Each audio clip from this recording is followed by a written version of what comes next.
Bonjour, donc on va faire la suite par rapport au cours comment accéder à la maîtrise de soi.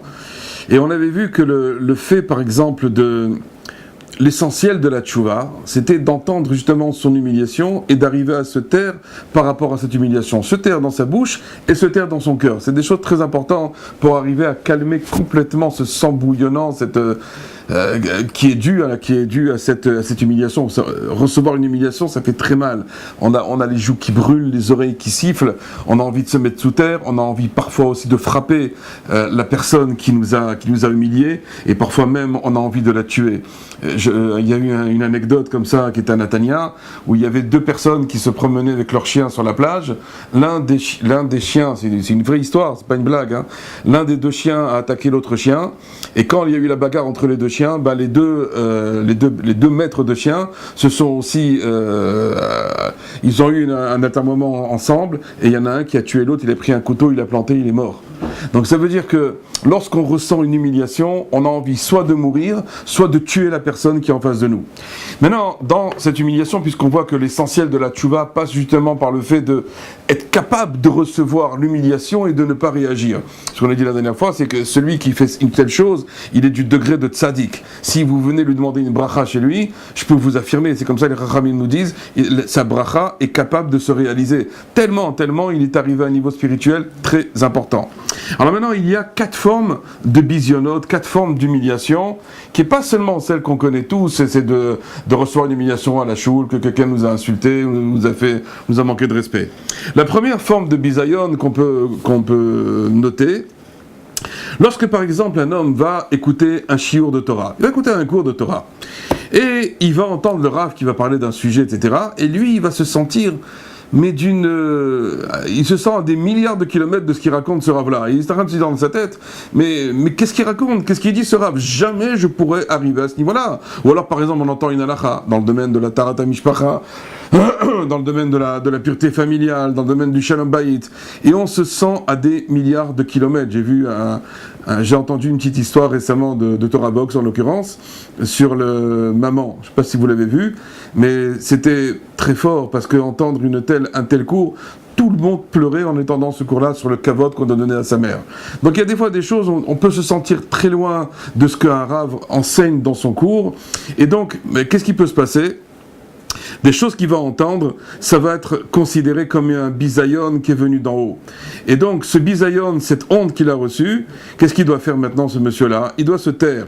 Non seulement il doit se taire, mais il ne doit pas désespérer de continuer encore à apprendre et à étudier, sans arrêt. Il doit continuer. Et il doit prendre un moussard pour lui-même et se conduire, d'après ce qu'il a entendu, le maximum qu'il peut. C'est vrai que pour l'instant, il se sent encore à des milliards de kilomètres, mais c'est pas une raison et qu'il se sent humilié parce qu'il n'arrive pas du tout à la cheville de ce qu'on lui demande, mais malgré tout, il doit quand même continuer à ne pas désespérer, à insister, de continuer dans cette voie-là, de rechercher le émet, de rechercher la vérité, et surtout de ne pas tomber, même s'il ressent qu'il y a une humiliation là-dedans. Ça, c'est la première forme d'humiliation.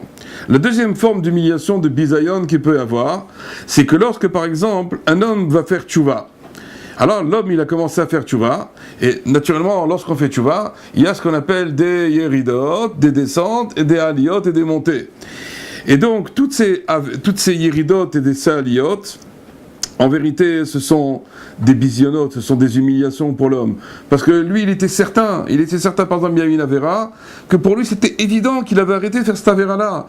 Il avait complètement oublié. Et puis un jour vient, là, verra qu'il pensait que tout était réglé, il n'y avait plus d'histoire, il avait pleuré à Yom Kippour, il avait demandé pardon à Rosh Hashanah, il avait demandé pardon à Hachem, et tout était rentré dans l'ordre pendant 2 ans, 3 ans, 4 ans, tout était rentré impeccable.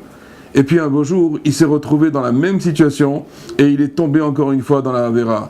Et ça, je peux vous assurer que l'humiliation qui est prise dans ces moments-là, au moment des descentes et des montées, c'est quelque chose de terrible à vivre et qu'on cherche pas du tout. Et donc on est humilié maintenant. Maintenant, personne n'est au courant de l'histoire. Il n'y a que nous. Ni la femme, ni les enfants, ni les amis. Personne ne sait ce qui se passe dans notre tête. Il n'y a que nous et Dieu qui sont au courant de ça. Et donc cette humiliation que l'on ressent, elle est par rapport à Hachem. Il dit, mais comment j'ai pu tomber si bas? comment j'ai pu franchir ma ligne rouge de mon Shulchan Arour. Vous savez que le Shulchan Arour, le code des lois, chacun il a sa ligne rouge. Il y en a chacun à son niveau, on va dire, selon comment il arrive à pratiquer les choses. Et il y a certaines choses, par exemple, quand on a passé la ligne rouge, on peut même plus se voir dans une glace, on peut même plus penser comment on a pu faire une chose pareille, comment on en a pu arriver là. Donc ça, c'est une humiliation qui fait très très mal. Et quelle doit donc être la réaction qu'on doit avoir? Il faut patienter. Il faut patienter à la porte de la sainteté, à la porte de la Kedusha. Se dire que c'est vrai, pour l'instant, je suis tombé. Qu'est-ce qu'on va faire maintenant? Si, imaginons maintenant, voilà, on est tombé. Quelle est la solution? De tomber encore plus loin?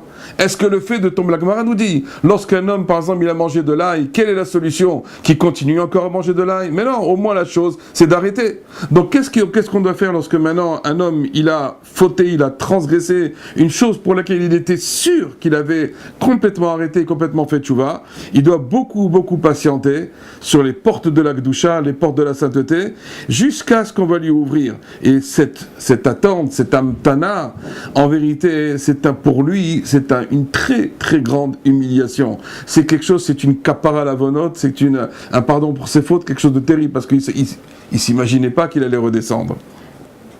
Et donc, ça veut dire que cette amtana, cette attitude de patience, un homme doit accepter le bisayon de la amtana avec ahava, avec amour. Et il doit croire que pour l'instant, il n'est pas encore méritant d'arriver à aller plus loin. Il ne peut pas, c'est pas le moment. Hachem, il le retient. Hachem, il ne veut pas pour l'instant que tu rentres dans les portes de la Kedusha parce qu'il y a eu tel événement, telle chose, etc. Mais ça ne veut pas dire pour autant qu'il faut tout arrêter. C'est pas le but. Le but, c'est qu'il faut continuer à résister, à attendre, à patienter. Et un jour, Akadosh Baruch Hu nous ouvrira les portes. Mais si un homme tombe maintenant, par exemple, dans le domaine de la Hatzvut, il va tomber dans le chagrin, dans la mélancolie, il dit comment j'ai pu faire une avéra pareille, il est en train de se taper la tête contre le mur, il dit mais j'ai pas pu faire une chose pareille, je m'en veux, et il tombe dans la Hatzvut à cause de ça. Et donc qu'est-ce qui va se passer?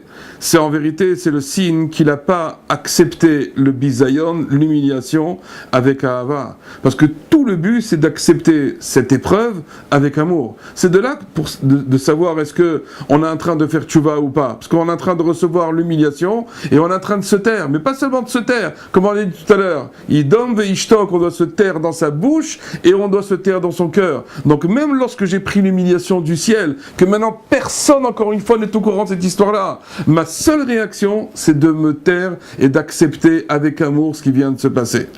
Ça, c'est donc la deuxième forme de bisayon que l'on peut subir. La troisième forme, bon ça c'est celle qu'on connaît tous, c'est ce qu'on a fait, donc on nous fait une humiliation en public. Naturellement là-dessus aussi, il faut pas réagir, il ne faut pas parler. Ça ne veut pas dire qu'on n'a pas le droit du tout de réagir, ni de parler. Il faut attendre qu'on se soit calmé. Parce qu'au moment où ça nous arrive, si on n'est pas encore un très grand sadique, on a envie de la tuer, la personne. Ça peut être sa femme, ça peut être quelqu'un de la Keïla, ça peut être quelqu'un de la famille, on ne peut pas savoir. Donc ça veut dire qu'il faut attendre et il faut se taire complètement. Et après quelques jours, lorsqu'on sait qu'on est détendu complètement, il faut aller voir la personne. Il faut savoir comment gérer ses émotions. Parce que si on ne gère pas ses émotions, on va peut-être même développer des sentiments de haine. Et vous le savez, c'est marqué dans la Torah. Lotisna et achicha belvavecha, tu n'haïras pas ton prochain dans ton cœur. Donc ça veut dire que c'est dans le cœur que ça se joue. Donc on doit faire très attention à ça et ne pas attendre. Dès qu'on sait qu'on est calme dans son cœur, aller voir la personne, lui dire voilà ce que tu as fait, tu m'as humilié en public, tu m'as fait très mal, mais je te pardonne, mais je voudrais comprendre qu'est-ce qui s'est passé. Essayez d'entamer une discussion. Des fois entre sa femme et avec sa femme aussi, elle nous fait la honte.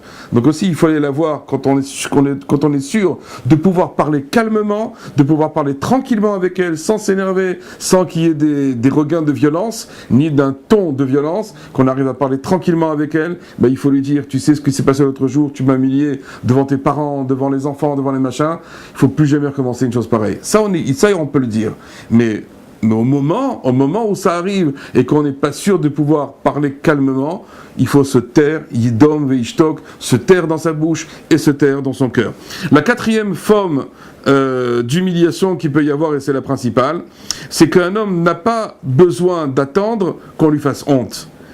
Et là, qu'est-ce qu'il doit faire? Chaque jour, il doit faire ce qu'on appelle Cheshbon Nefesh. Et ce qu'on appelle, c'est un des grands enseignements de Rabbi Nachman. C'est le Cheshbon Nefesh, ça veut dire, c'est une remise en cause, c'est commencer à développer une conversation personnelle avec Akadosh Baruch Hu, lui dire ce qu'on est en train de vivre, ce qu'on est en train de passer.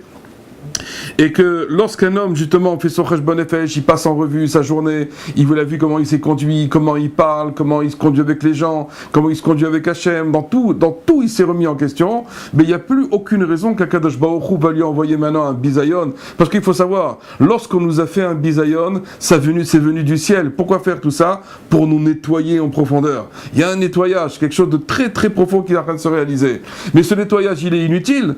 Si maintenant moi j'ai pris sur moi de parler avec Hachem, de demander pardon, de me remettre en question, il n'y a plus aucune raison qu'on me fasse des bisounottes, et comme ça, le problème il est résolu, et donc j'ai plus besoin de vivre de tels drames, parce que l'humiliation c'est un véritable drame, et on peut complètement annihiler ce genre de problème en faisant en sorte d'avoir ce qu'on appelle la kapara des avonot, et donc quelqu'un qui ferait comme ça tchouva tous les jours, automatiquement, un homme pareil va haïr le kavod et il va pas du tout en chercher parce qu'il se remet en question, il cherche rien. Il cherche uniquement le pardon d'Hachem, l'amour d'Hachem, c'est tout ce qu'il recherche.